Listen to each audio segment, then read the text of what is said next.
Gracias, con su permiso, presidente. La ley de ingresos que hoy votamos para 2015 nos conducirá nuevamente al estancamiento económico, mayor endeudamiento y a mantener privilegios fiscales. La propuesta del Ejecutivo Federal es absolutamente equivocada. No reconoce las graves y reiteradas imprecisiones para determinar las variables macroeconómicas en un ambiente internacional crítico. No se plantea alternativas para solventar la escasez de ingreso para el 2015 y las mal llamadas reformas estructurales aprobadas no se ven reflejadas en el diseño de la política económica, comprometiendo con ello el futuro de todas y todos los mexicanos. La propia Secretaría de Hacienda y Crédito Público reconoció hace un par de meses que los ingresos presupuestarios del sector público suman 297.665 millones de pesos, lo que representó una caída anual del 7% como consecuencia de los menores recursos obtenidos por la vía petrolera y los impuestos. Los ingresos no petroleros tributarios ascendieron a 136.536 millones de pesos a mediados de año, lo que significó una merma de 8.5% en comparación con los obtenidos en el mismo lapso en el 2013. El ICR mostró una caída del 17.1% anual en el mismo periodo, y aunque el IVA y el IEPS crecieron el 19 y 12% respectivamente, son insuficientes para revertir la menor captación de impuestos en este 2014. Y lo que hoy se nos presenta va en el mismo sentido. ¿De qué manera piensan obtener mejores resultados? No debemos olvidar tampoco que especialistas y organismos internacionales han señalado que los nuevos impuestos que entraron en vigor por la reforma hacendaria impulsada por este gobierno no contribuyeron a mejorar la competitividad de México en materia fiscal, y les recuerdo que algunas y algunos votamos en contra. Por el contrario, de acuerdo con el Reporte Global de Competitividad 2014-2015 del Foro Económico Mundial, México se ubicó en el lugar 122 de 144 países evaluados en el rubro de tasas impositivas. Recordemos también que previo a la reforma hacendaria, que la cual mantiene el mismo modelo, nuestro país se colocó en el sitio 119 de 148 economías analizadas. Es decir, las nuevas regulaciones son de hecho el segundo factor más problemático para hacer negocios en México después de la corrupción. Las medidas implementadas por este gobierno se encaminan únicamente a la administración de las crisis, pero en ningún momento se plantea resolverlas. El nivel de ingresos es absolutamente cuantioso y no se refleja en el gasto de forma equitativa. Sin embargo, México debe aspirar a tener, cuando menos, la tasa promedio de ingresos tributarios de los países latinoamericanos. Pero en realidad no hay secretos. De hecho, coincidimos con la posición oficial de que no hay magia para resolver nuestros problemas, solo que omiten señalar su falta de voluntad para incrementar la recaudación de los principales impuestos, por su estrecha vinculación con los grandes evasores. Nuestra posición es firme y consecuente. El tiempo está demostrando que tenemos la razón. La reforma en materia energética debilitó la capacidad de ingresos para el año siguiente. Tan solo el pronóstico de producción para el 2015 se redujo de 2.624 a 2.400 millones de barriles diarios, que de acuerdo a la estimación del precio del barril en $81, representa una disminución de casi 90.000 millones de pesos, es decir, una cantidad superior al presupuesto total solicitado para Zagarpa del próximo año. Ahora, el hecho de que no se presenten nuevas cargas fiscales, más que representar un alivio para la sociedad, es, como ya señalamos, la permanencia de los privilegios para las grandes empresas transnacionales y nacionales. El modelo de consolidación fiscal, llamado ahora régimen opcional de grupos de sociedades, en los hechos se mantiene. El Ejecutivo solicita apoyemos su iniciativa, pero no explica por concepto la disminución de 3.3 mil millones de pesos de ingresos tributarios, particularmente del ICR y del IEPS. Desconocemos si es producto de la disminución del crecimiento económico, algún motivo específico, o si se trata nuevamente de una sobreestimación e imprecisión de los responsables de la economía del país.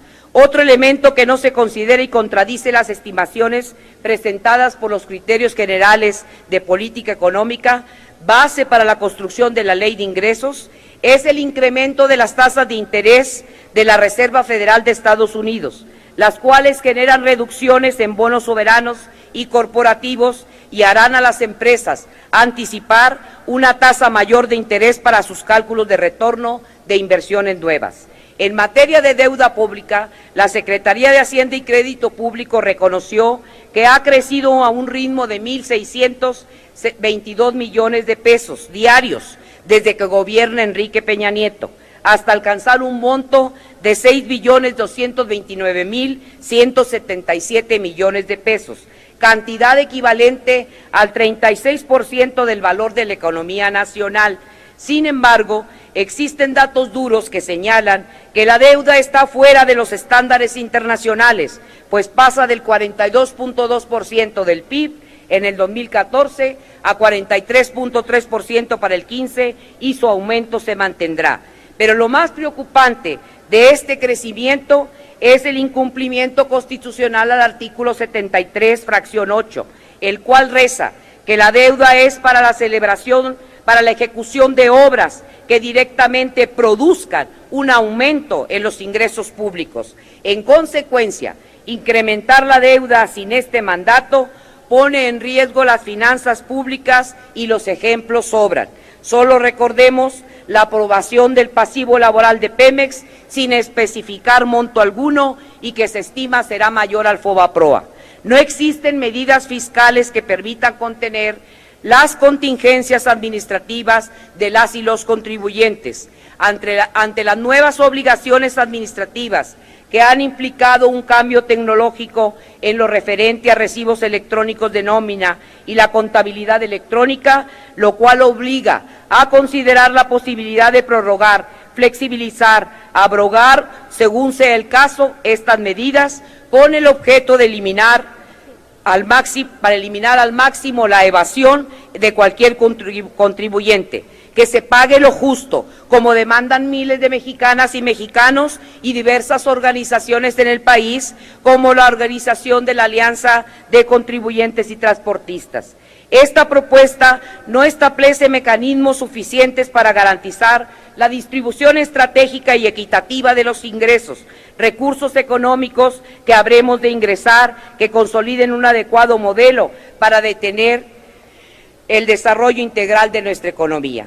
Las y los diputados del PRD nos pronunciamos porque la ley de ingresos no transgreda los intereses económicos y sociales de los sectores más vulnerables del país. Exigimos al gobierno federal reconozca que el modelo económico implementado, por más reconocimiento que se reciba, no es favorable para todas y todos los mexicanos y debe ser reorientado. Si esta administración tiene buenas intenciones, les digo que tienen muy mal tino, pero es tiempo de aceptarlo y de comprobarlo. Señalo que el paquete económico federal 2015 del cual se deriva la ley de ingresos no responderá a las grandes necesidades de la población. Su diseño se anticipa equivocado. En su conjunto evidencia el extravío del programa presentado por el Ejecutivo. Este país está perdiendo la confianza de propios y extraños. Existen fugas de capitales, no hay confianza para inversiones, la reforma laboral fracasó, la educativa tampoco no reunió las expectativas de los cuales la argumentaron, la financiera no detonó el crédito como palanca de crecimiento, la competencia en todos los mercados sigue estancada, los niveles de pobreza hoy día alcanzan niveles vergonzosos. En suma, este gobierno se equivoca y se equivocó y se sigue equivocando. Es realmente vergonzoso e insisto el mantener un modelo económico que solo favorezca a unos cuantos en detrimento de millones de mexicanas y mexicanos. Sin embargo, debemos señalar que sí hay de otra, pero para transformar a nuestro país debemos rechazar propuestas como la que hoy se nos presenta. ¿Y qué decir de los destinos que tendrán las ganancias de los ingresos petroleros? Nuestra posición es que no deberían concentrarse en el Fondo Mexicano del Petróleo, toda vez que este fideicomiso no funcionará como un mecanismo de ahorro a largo plazo, sino tendrá como fin el de garantizar el pago de los contratos a las empresas transnacionales en un ambiente de total opacidad y discrecionalidad absoluta. Son varias reservas que se presentan y que tienen que ver, como en el artículo 10, lo que se refiere a los subejercicios de las dependencias y entidades. La Secretaría de Hacienda y Crédito Público deberá proceder con celeridad, con un plazo máximo de 10 días para poder tener apego irrestricto al artículo 23 de la Ley Federal de Responsabilidad Hacendaria. En el artículo 24, que se refiere a los estímulos fiscales y las facilidades administrativas, debe de incorporarse en esa redacción que éstas deben de ser aplicados con un criterio de equidad y transparencia. En el artículo 15 se otorga, en donde se habla del otorgamiento de los estímulos fiscales, montos de las participaciones a los trabajadores y trabajadoras en el reparto de las utilidades. Estas deberán de hacerse con apego irrestricto a los derechos de las y los trabajadores. Y en el artículo 10, que se refiere a la asignación de ingresos excedentes, se ha aplicado con una nota específicamente, con claridad, con transparencia y en tiempo. Por su atención, muchas gracias y espero que puedan ser consideradas, cuando menos, a discusión las reservas presentadas ante este honorable Pleno.